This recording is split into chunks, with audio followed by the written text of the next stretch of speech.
Assalamu alaikum wa rahmatullahi wa barakatuh. We are in the presence of a cultural icon, a physical specimen, a controversialist, a master orator, a champ.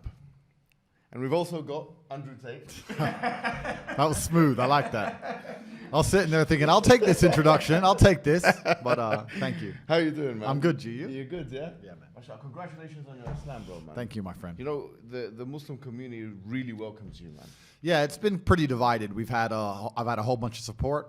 Yes. Obviously, there's been some people who are not quite pleased about the idea. I think when you have a passionate subject and people that are truly engulfed in an idea, you're going to have some degree of polarization.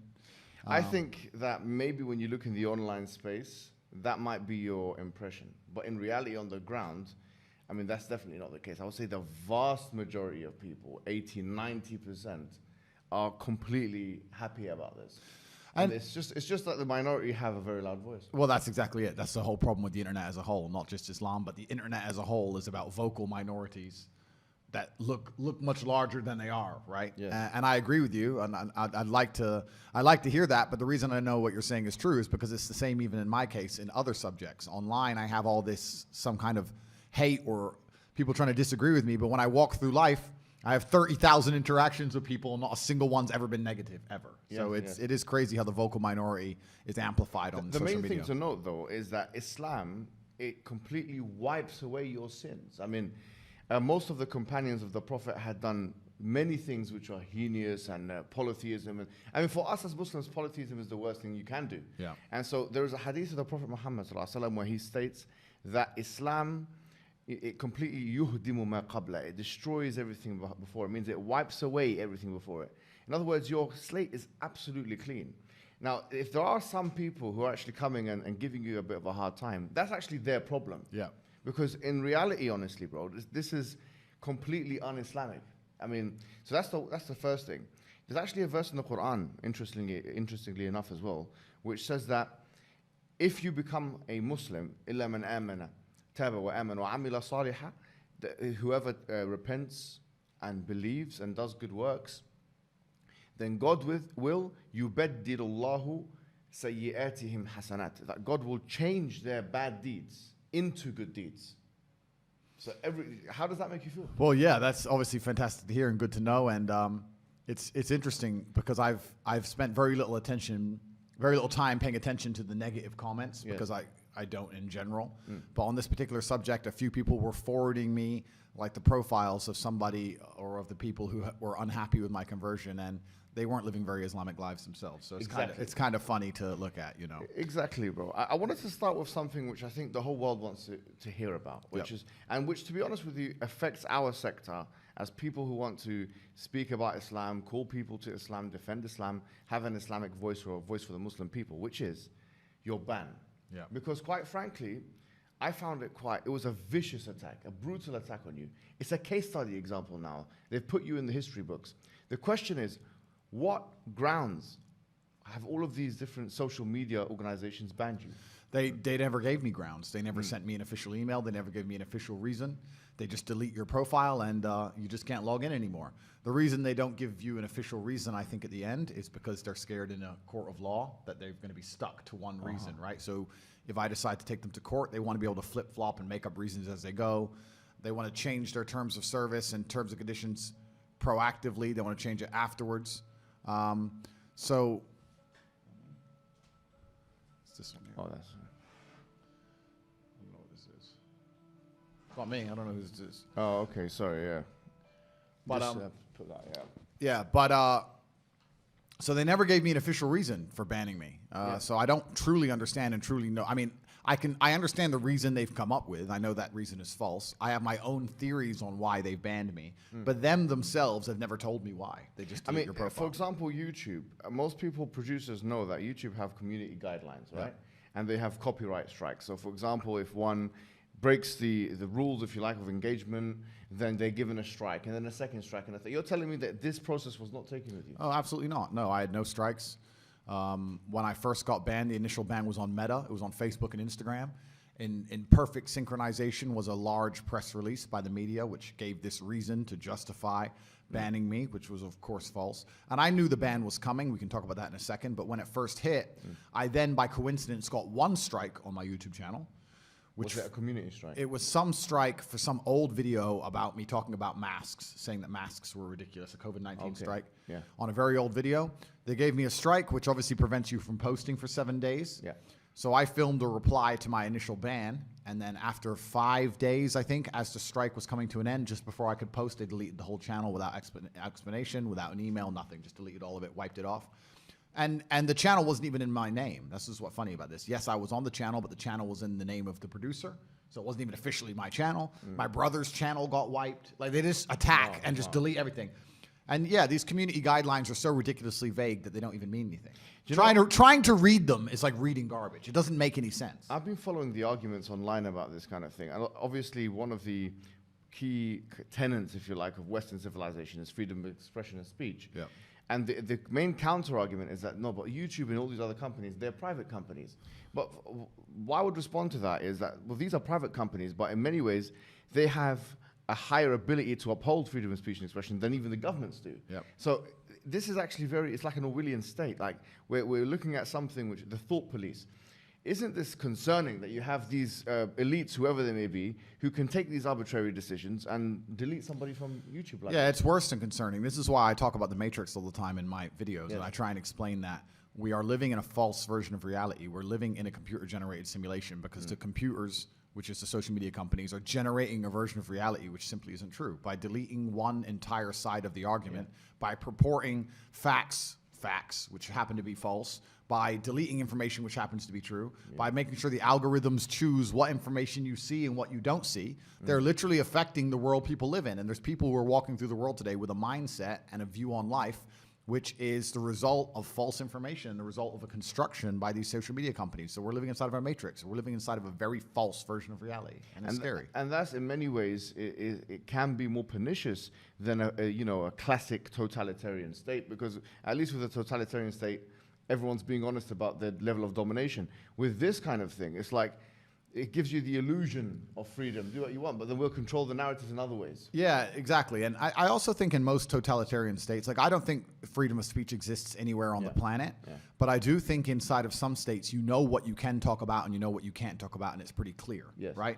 If I were to go to Russia, for example, I would know what I could say and what I couldn't say without getting in trouble, right? But in the Western world, we pretend that's not the case. And I think that often they'll let you discuss many different subjects until you get to a certain point of influence, and that's when they get afraid of you. It's not just what you say, it's how powerful your voice is. I think the biggest problem with me is not the things I was saying, it's the fact that I became so monumentally popular. And if you're monumentally popular and you have a huge proportion of the youth and a large contingent of the population which are interested in your words, and you haven't sold your soul to the agenda, then they see, okay, he's a large counteraction to our methods and what we're trying to do here, so he has to go. So I think also you can be the victim of your own success in the Western world. So let me ask you this final question on this point, which is that you call it the matrix, we can call it the liberal world order. Because the LWO, or whatever you want to call it. I mean, it's certainly a method of control. They've got their own ideologies. You know, liberalism, for example, second wave feminism, still, they're shoving it in our faces. And obviously you've said things which are totally antithetical to that, which in many ways could be argued to be the reason why they banned you, to be honest with you. Well, I'm against this whole idea of liberalism and tolerance as a whole, because one, it's hypocritical, because these people are not liberal and tolerant.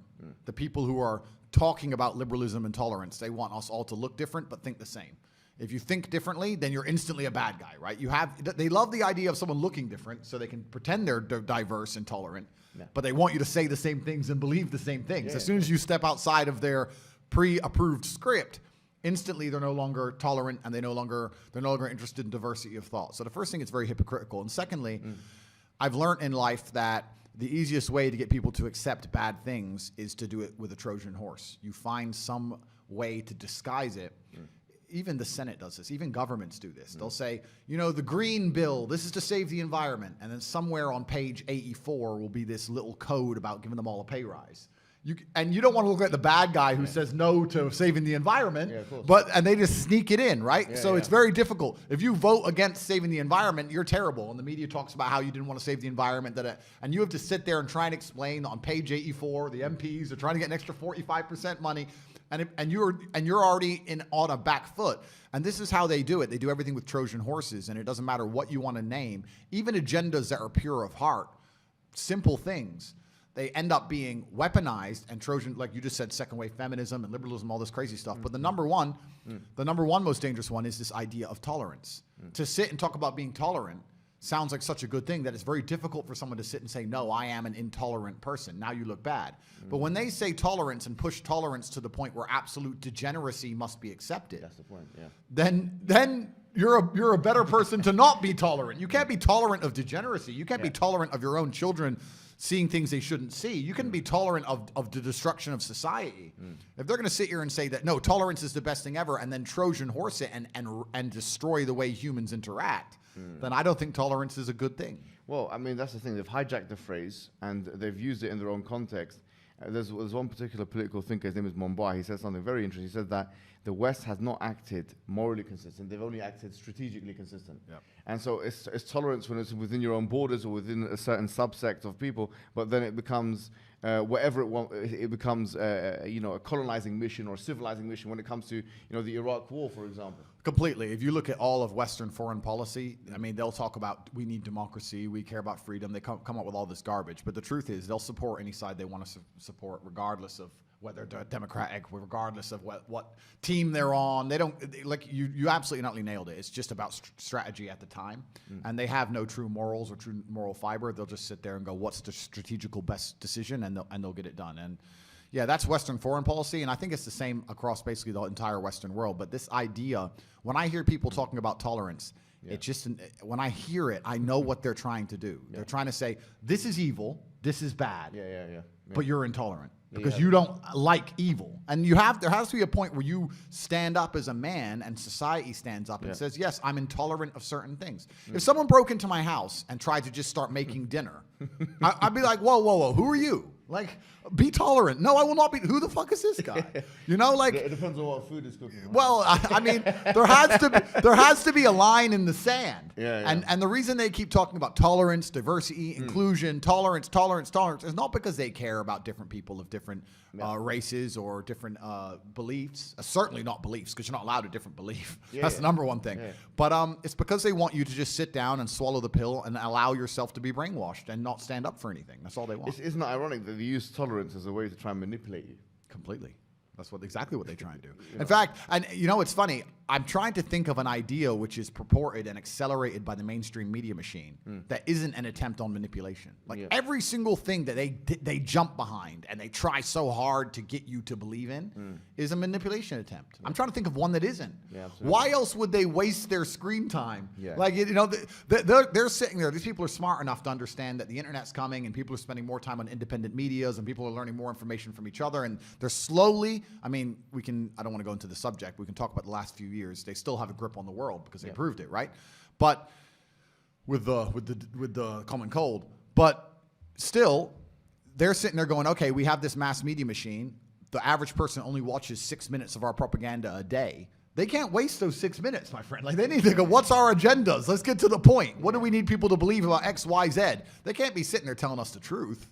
That's a total waste of time. Absolutely. I wanted to ask you now, because this is the hot topic, especially in the Muslim community, about your conversion. Yeah. So tell us the story, like what happened exactly. Well, I think a lot of people who've been following me for a while understand that I've been very respectful of Islam for a long time. Yeah, sure.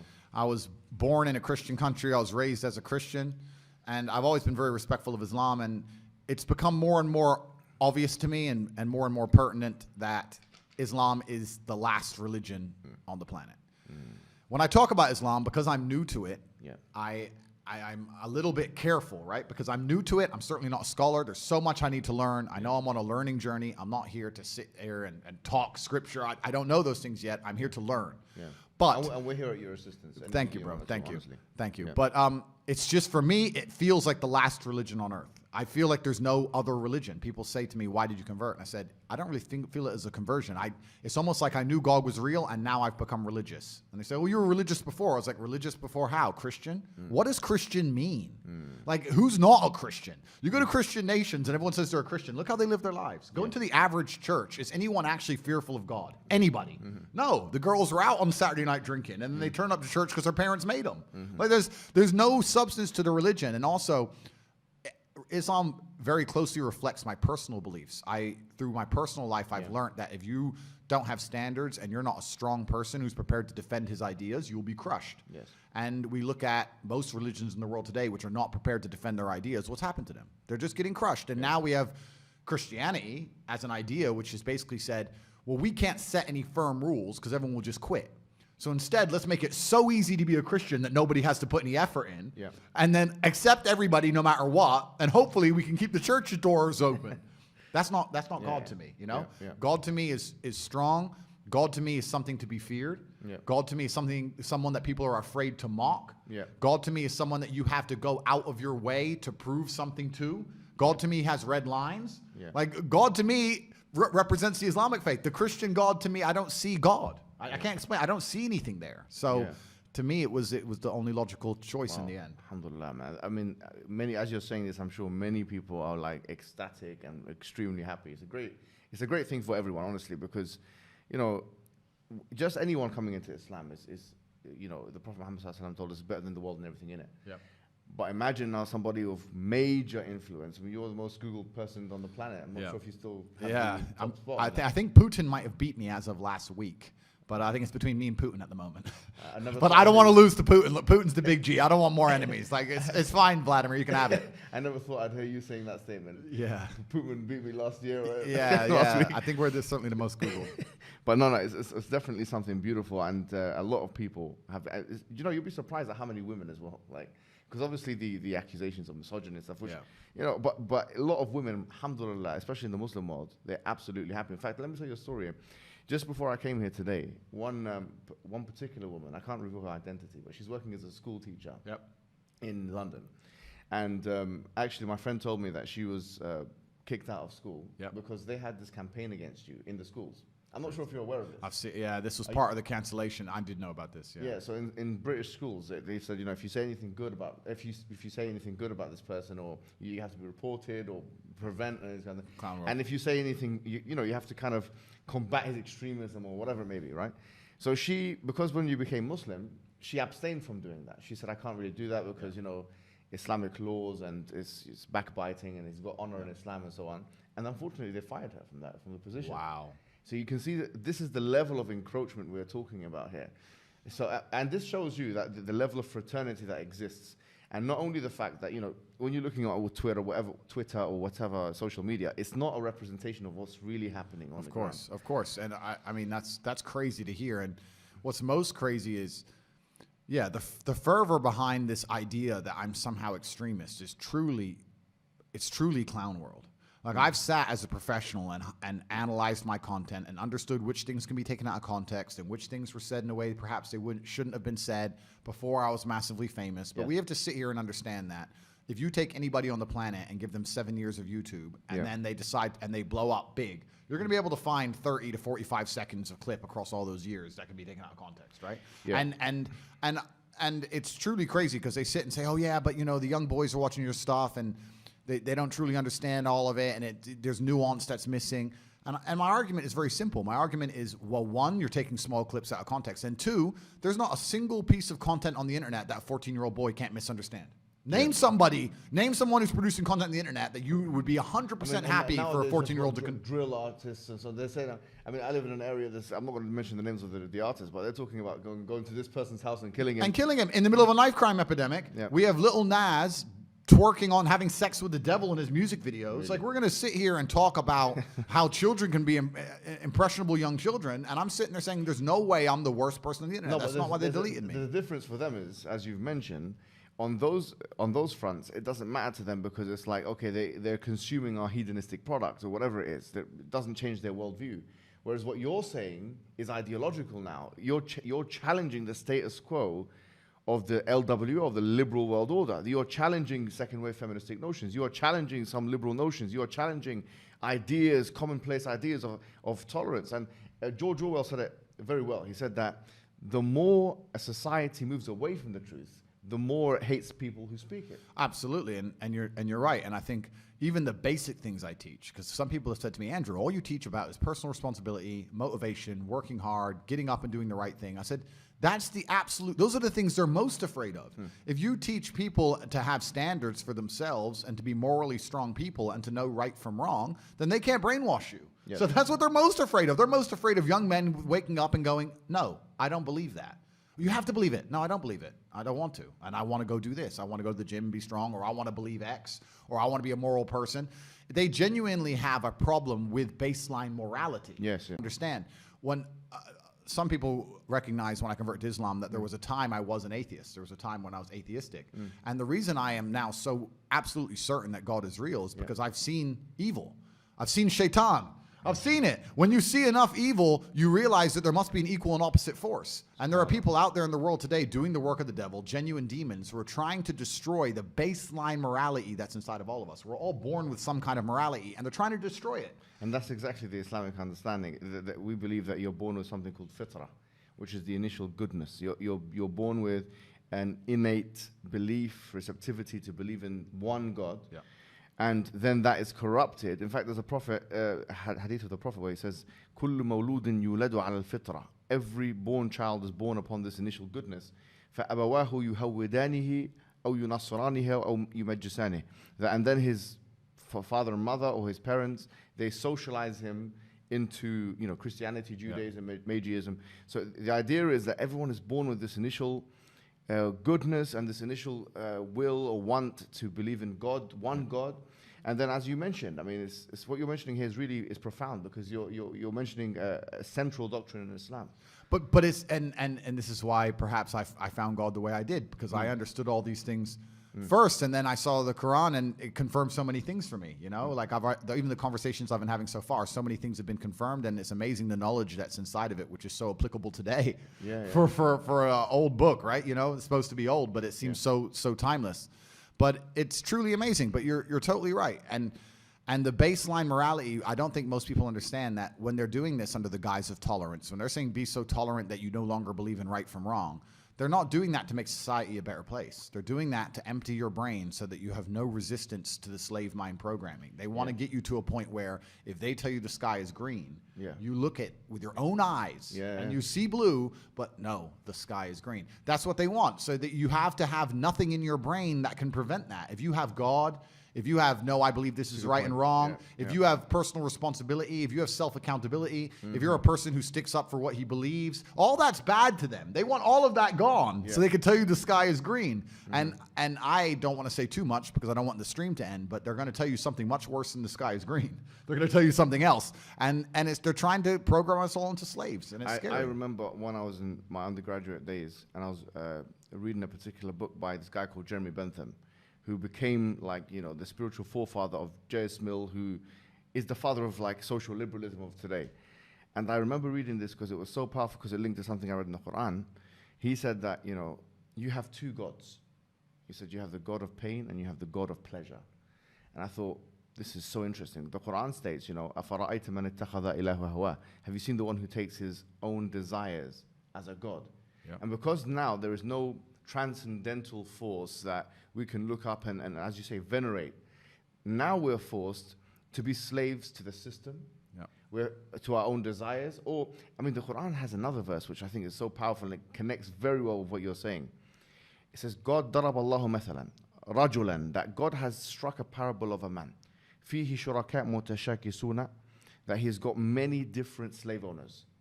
ورجل سلما لرجل, and another kind of man who's only got one slave owner. God is basically telling us in the Quran that you've got one example of one individual who's got multiple slave owners and another one with just one. He says, هل يستويان مثلا, are they the same? So here the idea is, as Rousseau said it, he's a liberal philosopher, he said that man is born free but everywhere in chains. this is the order. Because if you don't have that God to worship, then you're going to end up having to worship to everything else. And the whole part of the shahada which you took, which is ashhadu an la ilaha illallah wa ashhadu anna Muhammad Rasulullah, the true meaning of that, la ilaha illallah, is that there is no God worthy of worship except for one God. Yep. Which means that your desires or the system or these people that want to control us, the problem is they're not worthy of worship. The only one worthy of our subordination and submission is the creator of the heavens and the earth. There's no one else. I agree, and I completely agree, and I've agreed with this for the longest time. You know, I've never been to like a music concert, and people ask me why, and I said, I just look at it and I feel embarrassed. I look at someone up on a stage dancing around, and I look at hundreds of thousands of peasants in the crowd, just yeah. I'm like, it's I feel cringe. It's like secondhand embarrassment when I see these festivals and everyone's losing their mind, or these music concerts. I genuinely feel embarrassed for the people who go, because to me that is a form of worship. Like, you can listen to the music at home for free. You don't have to wait in that line and stand out in the cold. Like, I don't know. Perhaps it was a bit extreme, but I've always known that they're trying to give us false idols to some degree. And when I speak to atheists, they go, oh, I don't believe in God. But they've signed up so hard to the liberal woke agenda. They're as religious as anybody, but they're just believing in the wrong things. They're believing in degeneracy, and they're believing in the work of the devil. So humans always need something to believe in.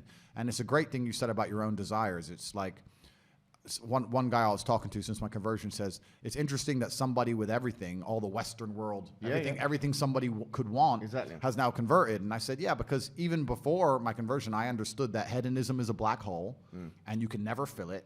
You're never going to be able to have enough girls to be happy with girls. You're never going to be able to have enough money to be happy with money. You're never going to be able to, drink enough to be happy with drinking. Like, it's a black hole, and you can pour endless things down it, but you'll never fill it up. And you need to have some degree of self-restraint. And I've always been a very disciplined person. I've never made mistakes. But certainly, the higher power is going to give you more satisfaction in your heart than endless insanity. Absolutely, because I did see a clip of you making the same points. You were saying that, I've done all of these things. Because the accusation is, well, you are the poster child of hedonism, right? Say this guy, you're talking about. Sorry to interrupt you. Yeah. But what's annoying about that is I'm absolutely not. That's what's so annoying about that, because I know so many people of my net worth. I will sit here and say, on the podcast before everybody and before God, voila. Never slept with a prostitute or paid for sex in my life. I don't gamble. I've never taken a drug in my life, never tried steroids, never tried weed, never tried cocaine ever in my life, ever. Never. Yeah. Like, I drank a bit of alcohol, smoked some shisha, smoked some cigars, and spent most of my life as an athlete, working hard, 12, 14-hour days, making money. But I look after my family. So for me to be, they go, you're the poster boy of hedonism. I say, I know so many people who do so much worse than me. I really don't do that much. I'm not gambling. Andrew, from our perspective, if you've done all of that, your slate is clean, which is amazing. But it's just incredible to me that, especially at my level of net worth, right? I grew up in Luton, poor on a council estate, and now I'm pretty financially successful. And once you get past this line and you meet these other people who are as rich as I am, they get a boat, they put 100 girls on it who are paid for, a big pile of cocaine. I don't do any of them things. Like, I'd stand by and say I'm one of the for a man with a bunch of money from a council estate, I'm as pretty behaved as you can possibly hope for. So. No, I feel that in you. Obviously, you are, in your previous life, you were the world champion in kickboxing. That requires a certain level of restriction, discipline, and these kinds of things. I do think that this is kind of like a misconception. Yeah. I mean, people think that it's part of your marketing. It's probably self-induced marketing. It's part of your marketing engineering strategy that you've engineered yourself as, this is my life. But in reality, though, is it fair for me to say that if something doesn't have proper meaning and purpose for you, you won't really enjoy it? Yeah, I think a lot of people, in fact, the number one thing I hear from people who meet me in person is, I've had so many people meet me and they're like, you surprised me. I'm like, why? They're like, you just work and you just sit on your phone, or you just work on your laptop, and like, they thought I'd be this crazy guy running around being crazy, and they realize I'm extremely restrained. I'm very careful about everything I do. From the food. What's your routine like? Okay, so it's a good question. So I wake up, whatever time that happens to be. What time do you wake up? I have a problem sleeping. Okay. I'm not good at sleeping. I really struggle with it. So I can maybe get 5 to 6 hours a night, maybe. And the reason I can't sleep is because if my brain is even semi-conscious, I'm thinking of a work or some problem I have to fix, and then I end up on my phone, and then I can't sleep. That's how it works. So I can give perfect examples. Like there's, even before this podcast, I knew I had to be up. I had to go doctors at 8, and then I had to come to this podcast. So I said last night, let me try and go to bed a little bit early. I tried to go to bed at 11, and then I woke up to go toilet at 2:25 a.m., and then I was thinking about some construction in my house in Romania and some invoices that I hadn't seen yet. And then by the time I messaged my assistant, now I'm awake. Yeah. So now I've been awake since 2. I can't turn my brain off. I struggle with it, right? Yeah. So I'm not good at sleeping, but let's say I wake up around 9-ish, but I go to bed usually around 3, 4. Yeah. First thing I do is drink 2 liters of water. Then I train. Every day I train for about... What do you do? I train for about 30 to 45 minutes a day. I don't train... What is it? What kind of training is it? It depends where I am because I travel so much. Right. So if I'm in hotels, you kind of got to do what you can do, right? Okay. So mainly it's weights now. I don't box as often because it's inconvenient. Like if I was training for a fight, it's different. Yeah. And I was sparring a couple days ago. I still got the move. No one can hit me, so I'm still got it. Yeah. But so usually about 45 minutes, I tear through a bunch of weights. I just go as crazy as I can, get that out of the way. Yeah. Bunch of coffee. I'm a coffee addict, I guess. I don't know if that's still allowed. I hope so. Yeah, but okay, good. Because I love caffeine. I believe caffeine's a miracle drug. So I'll have 2 or 3 coffees, another 2 liters of water. I only eat dinner every day. I don't eat breakfast. I don't eat lunch. Yeah. And then from there, it's just completing tasks. I have something to do. I have a podcast with you to do, or I have somewhere to go, or I have to go. Maybe sometimes it'll be something good, like pick up a new car or a new watch. But if not, I promise you now, I spend every waking second on my laptop or staring at my phone running the empire. That's all I do is work. Life to me is work. Life to me is work at the point now. Sleeping's work. I only sleep because if I don't sleep, I wouldn't be able to work. Wow. If I could work without sleeping, I wouldn't sleep. People look at my life and they, especially you're right, with the marketing, they see the cars, they see the boats, they see girls, etc., and they're like, oh, wow, he's living this crazy life. And then they get around me and realize that, yeah, we're on a boat. Yeah, there's hot girls. Yeah, it's a yacht. But I'm on my laptop and I'm working. That's it. That's all I want to do is run the empire because it gives me a sense of purpose. So it sounds boring to say, but all I do is work, my friend. That's it. Wow. That's it. When I finish this, we'll talk, we'll have a bit of food, etc. I'll get in the car, I'll go back, and I will work until my next appointment. That's it. I just work. That's all I do. So it's kind of funny because people say to me, like, what's the secret to getting rich? And I'm like, it's easy if you don't do anything else but work. Like, I don't have any, my only, like, I'm trying to think of what even hobby I have. I love to drive. What is the secret of getting rich? That's a good question. That's a good question. We live in an attention economy, so I think stage 1 is certainly attention. Stage 2 is once you have that attention, establishing credibility. And then stage 3, once you've established the credibility, is finding a way to genuinely improve people's lives.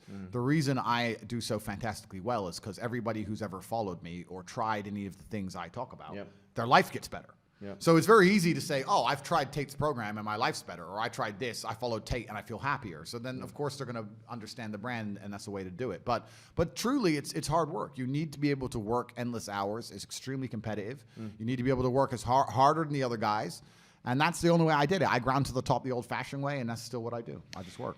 So with this, basically, I'll say that, in terms of your routine, Islamically, the main thing to focus next on will be the prayers, 5 prayers a day, right? And so that's obviously 1 in the morning, and then you'll have like prayer times and stuff like that, where you have to do the ablution and learn to. I saw you kind of praying. That was I'm learning it, and I've been told the times, and I've got all this, and I'm going through all that, and I have to incorporate that as well. It gives you a solid structure. I feel like it gives you anchorage in the day. It's the spine of my personal day. I feel like it just creates that structure in the day.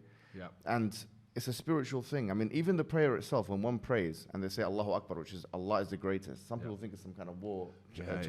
They do it in war as well, I mean, to be fair. But they say Allahu Akbar, meaning Allah is greater than everything else, this whole world and everything in it. And then when they start engaging in prayer, then what you're doing is you're trying to, in a sense, get out of the zone of being in this world, connect with God, ask God for guidance. And we do that very consistently because we feel like, the belief is that guidance is in God's hands, and so doing that, spiritually cleansing, for me, it's the most important thing that one can do in the whole day. So that, in terms of your structure, that would be the thing that you'd put in next.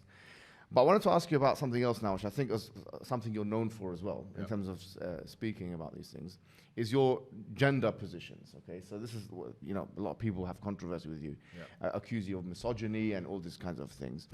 I mean, let's say now, maybe as after you've become Muslim or even before, what are your views on gender? Like, how would you summarize your views on gender? I would summarize my views on gender by being very simple and stating the fact that I think that the genders are different. I think we have different strengths and weaknesses. I think men are better at some things than women. I think women are better at some things than men. I think when we work together as a team, that makes us the most powerful force on the planet. I think the biggest problems with the world today is that everybody is trying to pretend that they're interchangeably as good as each other at the same things, and that's destroying the teamwork. It's very simple. If I was an accountant and I met a tailor, I'd say, okay, you make the clothes, I'll do the accounting. And then as a team, we have a very profitable business, right? If we were to turn up and we were to decide, you know what, I'll do half the accounting and you do half the accounting, and you do half the tailors and I do half the tailors, where our tax bill will be a mess, the jackets won't fit, like it'll all fall apart. I don't know why it's so confusing for people to sit there and understand and go, yeah, women have certain strengths and weaknesses, men have certain strengths and weaknesses, and when we both understand them, both accept them, and work as a team, then we're a complete package, and this is why God created us to be different. If we were exactly the same, we wouldn't need each other. This is what makes us need each other. That's a powerful statement. This is why we need each other. We wouldn't need each other. That's right, and this is what people don't understand when they say I'm misogynistic or I say bad things. I'm like, no, absolutely not. I'm talking about the differences between men and women so people understand that men need women, and women need men. And that's what creates beautiful families. That's what keeps society functioning. And as soon as you point out the differences between the two genders, they're going to attack you because they don't want men and women to need each other. That's one of the things they really don't want, because the number one thing that will inspire you to resist against total tyranny is protection of your family. They don't want the family unit in terms of the nuclear family, because otherwise when they come to your door, the devils and the demons, you're going to stand up and say, no, my wife and children are inside. They don't want that. They want you to just be hedonistic and not really have anything of value and nothing worth fighting for and defending, because then you'll accept the slave programming, accept whatever they want you to do. But yeah, my views on gender are very, very simple. I think that we're slightly different, but together we're ultimately powerful. And pointing that out has somehow labeled me negative by this vocal minority of psychopaths. And it truly, and I say psychopaths because they truly are. They're psychopaths, these people. They're truly destructive. And when I look at the people who have the most hate for me, who say I'm the most detrimental to women, if I look at their lives, none of them are happily married. A lot of them aren't even into women. They swing a completely different direction. Like, these people, why are you pretending you care about a masculine man's views on females? Why do you pretend you care when I say I want to protect and provide for my woman? If she doesn't want to work, she doesn't have to work. I'll take care of her in that way, and she'll take care of me in another way. Why are you pretending that offends you when your relationship with women in your own personal life doesn't even exist? And if it does, it's awful. I'll tell you what's going to happen now. As we're agreeing and talking now, some people, especially some feminist people that are influenced by feminism within the Muslim community, say, look, this is exactly what we feared. He's not holding him to account. He's not speaking to him about the wild statements. The truth is, I'll say this: I don't actually feel like I need to judge you, because, quite frankly, Allah has already wiped away your sins.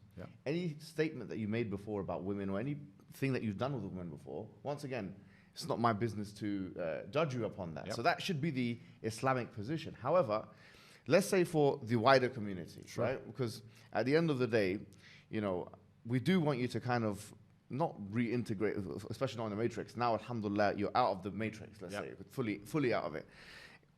Islam is totally out of the matrix. That's why they hate it so much. Some of the comments that you've made, I haven't got a list of them. What are some of the comments that they accuse you of making, and what is the context of these comments? So the two that they accuse me of most is where I said a woman is a man's property, which is the first one. And the second one that they try and get me with is where I said a woman should bear some responsibility for being sexually assaulted. Both of them are massively taken out of context. I'd like to explain them.